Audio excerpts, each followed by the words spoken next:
बिस्मिल्लाहिर्रहमानिर्रहीम। अस्सलामु अलैकुम वरहमतुल्लाहि वबरकातुह। ये बोनीर हैं, खूबसूरत वादियाँ, पुरसुकून दरिया और मासूम बस्तियाँ। मगर आज ये सब कुछ सिर्फ यादों में है, क्योंकि कुदरत का एक तूफ़ान सब कुछ बहा ले गया।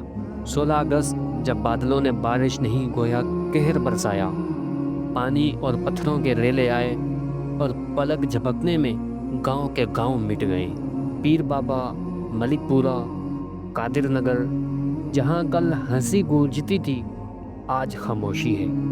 200 से जायद जानें छिन गई, कुछ लाशें निकाल ली गई और कुछ अब भी पानी और मिट्टी के नीचे दफन है। माहिरीन कहते हैं कि यह सब कुछ अचानक नहीं होता। मौसमियाती तब्दीली ने हमारे मौसमों को बदल दिया है। पहाड़ों के ग्लेशियर तेज़ी से पिघल रहे हैं, बारिशें गैर मामूली हो रही हैं और ज़मीन बर्दाश्त से बाहर जा रही है। ये सैलाब सिर्फ बोनीर की कहानी नहीं, ये एक वार्निंग है कि अगर हमने माहौल को संभाला नहीं तो कल मज़ीद बस्तियाँ यूं बह जाएंगी। तो मोहतरम दोस्तों, ये आफत हमें याद दिलाती है कि सब कुछ अल्लाह के हाथ में है। इंसान अपनी तदबीरें करता है, मगर तकदीर अल्लाह लिखता है।